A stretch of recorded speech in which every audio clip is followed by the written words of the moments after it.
చిన్న ప్రార్థన చేసుకుందాం. పరలోకమందున్న మా తండ్రి, దేవా మీది వస్తుంది నీ పగనమైన నామానికి వేలాది స్తోత్రాలు చెల్లించుకుంటున్నాం తండ్రి. దేవా ఇది వస్తుంది. దేవా నేను తండ్రి చెప్పడానికి తండ్రి ముందు వచ్చినాం. దేవ ఇది వస్తుంది. నాకు తండ్రి చక్కగా జ్ఞానం దయచేస్తుంది. దేవ ఇది వస్తుంది. నాకు తండ్రి జ్ఞానం కొత్తగా ఉంది తండ్రి. దేవా ఇది చక్కగా తండ్రి కలిపిన చెప్పక తండ్రి దేవ ఉన్న రీతిగా బోధించే భాగం నాకు దయచేస్తుంది. చక్కటి జ్ఞానం చక్కటి బుద్ధి దయచేయమని మీ ప్రియకుమారుడు మా ప్రభు రక్షకుడు యేసుక్రీస్తు నామములో ఈ ప్రార్థన సమర్పించుకుంటున్నాం తండ్రి. ఆమేన్. కీర్తనాలు 139వ అధ్యాయము మొదటి మనం తెలుసుకుందాం. దేని స్తోత్రం. కీర్తనాలు 139వ అధ్యాయము మొదటి నుంచి చదువుకుందాం. చదివి సహకరించండి. యెహోవా నీవు నన్ను పరిశోధించి తెలుసుకుని ఉన్నావు. నేను కూర్చుండుట నేను లేచుట నీకు తెలియను. నాకు తలకు పుట్టక మునుపే నీవు నా మనసు గ్రహించున్నావు. దేవుని స్తోత్రం. ఇక్కడ మనకు దావీదు భక్తులు ఏమని సెలవిస్తున్నాడంటే, యెహోవా నీవు నన్ను పరిశోధించి తెలుసుకుని ఉన్నావు. అంటే దేవుడు మనలను పరిశోధించి ఏం చేస్తున్నాడంటే తెలుసుకుంటున్నాడు. కనుక మనము నేను కూర్చుంటా నేను లేచుట నీకు తెలియను. అంటే మనం కూర్చున్నా కానీ మనం లేచినా కానీ మనం ఏ పని చేసినా కూడా దేవునికి తెలుసు. మనము లేదు దేవుడు ఇంకా చూడట్లేదు, ఏ పని చేసినా కూడా దాగి నేను తాగినా పర్లేదు, దాగి నేను తిన్నా కూడా పర్లేదు, దేవుడు చూడట్లేదు కదా, మనిషి కూడా చూడట్లేదు అని మనం అనుకొని మన తప్పు పని చేస్తే కానీ దేవుడు మాత్రం ఖచ్చితంగా చూస్తాడు. మనము తప్పు పని చేసే ముందు ముందుగా ఈ వాక్యం మనము ఆలోచించుకోవాలి. అంటే దేవుడు మనల్ని పరిశీలన చేస్తున్నాడు, అంటే మనల్ని పరిశీలించి తెలుసుకుంటున్నాడని మనము దేవుని ఈ ఒక వాక్యం మనము గుర్తుపెట్టుకోవాలి. నేను కూర్చుంటా నేను లేచుతా నీకు తెలియను. నాకు తలకు పుట్టక మునిపే నీవు నా మనసు గ్రహించడం.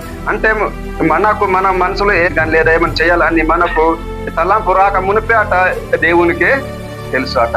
అంటే మనము ముందుగా మనం ఏమనుకుంటున్నాం అనే మాట కూడా దేవునికి ముందే తెలుసు. అంటే మనకు ఇక్కడ మనకు ఆలోచన పుట్టక మునిపే దేవునికి తెలుసు. గ్రహించుచున్నావు అంటే దేవునికి తెలుసు. మనము ఏ యొక్క తలంపు అంటే ఏ యొక్క ఆలోచన మనము ఆలోచించాలని మనం అనుకుంటున్నామో ఆ యొక్క ఆలోచన దేవునికి ముందే తెలుసు.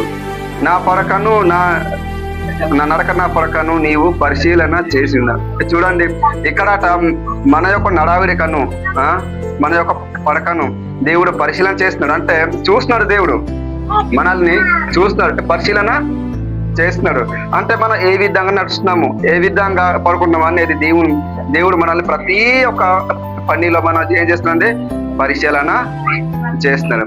కనుక మనము దేవుడు పరిశీలన చేస్తున్నాడు కాబట్టి మనం దేవునిలో భయభక్తిగా మనము ఉండాలంటే మనం ఏం చేయాలండి, ప్రార్థనలో మంచి నడవడికలో ముందుగా వెళ్ళాలి. దేవుని స్తోత్రం. మనల్ని దేవుడు ఎంతో మనల్ని పరిశోధిస్తున్నాడు. మనము మనిషి అయితే చూడకపోవచ్చు, అవునా కాదండి? ఇప్పుడు సపోజ్ ఈ గోడ చాటు వెళ్ళి ఒక మనిషి దాక్కున్నా కూడా చూడలేము, కానీ దేవుడు మాత్రము చూస్తాడు. కనుక మనము మనిషి అయితే చూడట్లేదు కదా, దేవుడు కూడా చూడాలి, మనం దాగి తప్పు చేసినా పర్లేదని మనం ఎప్పుడు కూడా అనుకోడు. ఎందుకంటే దేవుడు మనల్ని పుట్టించిన దేవుడు మనల్ని చూస్తున్నాడు. కనుక మనము ఆ యొక్క తప్పును చేసే ముందు ఈ యొక్క వాక్యం మనము ఆలోచించుకోవాలి. అందుకే దేవుడు అంటున్నాడు, నా యొక్క నడకను నా యొక్క పరకను నీవు పరిశీలన చేస్తున్నావు. అంటే మనము పడుకునే ముందు మనం ప్రార్థన చేస్తున్నామా చేయట్లేదా అని మనము ముందుగా ఏం చేసుకోవాలంటే గ్రహించుకోవాలి. అంటే దేవుడు పరిశీలన చేస్తున్నాడు. ఇతను పడుకునే ముందు ప్రార్థన చేస్తున్నాడా, లేదా అలాగే పడుకుంటున్నాడు, లేదా ఏ పని చేస్తున్నాడు అని దేవుడు మనల్ని పరిశీలన చేస్తున్నాడు. ఆ యొక్క పరిశీలనలో మనము మన యొక్క పనిని మనం ముగించాలంటే మనం ఏం చేయాలండి, పడుకునేటప్పుడు మనం ఏం చేయాలి, ప్రార్థన తప్పకుండా చేయాలి. మనము నడక కూడా మనం చెడు మార్గంలో వెళ్ళకూడదు, అవునా కాదండి?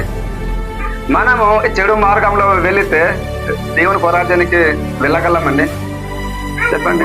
మనం ఇప్పుడు సపోజ్ గా మనము చింతపల్లి వెళ్ళే బస్సు మనము వదిలేసి మనం నడుచుకుంటున్న బస్సు ఎక్కేస్తే ఎలా ఉంటుందండి?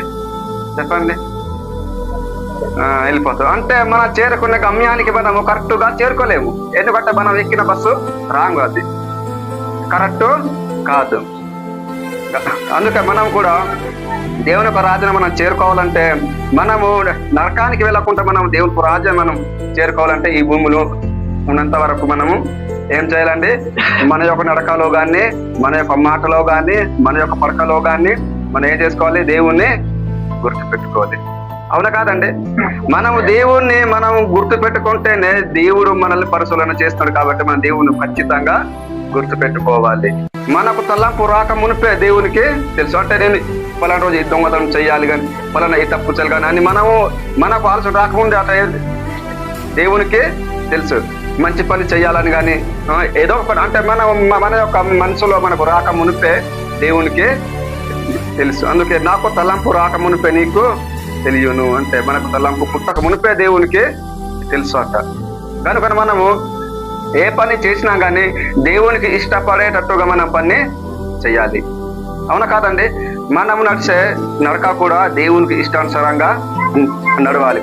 దేవుని పని నిమిత్తమే మనము నడవాలి కానీ చెడ్డ మార్గానికి వెళ్ళడానికి మనము నడవకూడదు.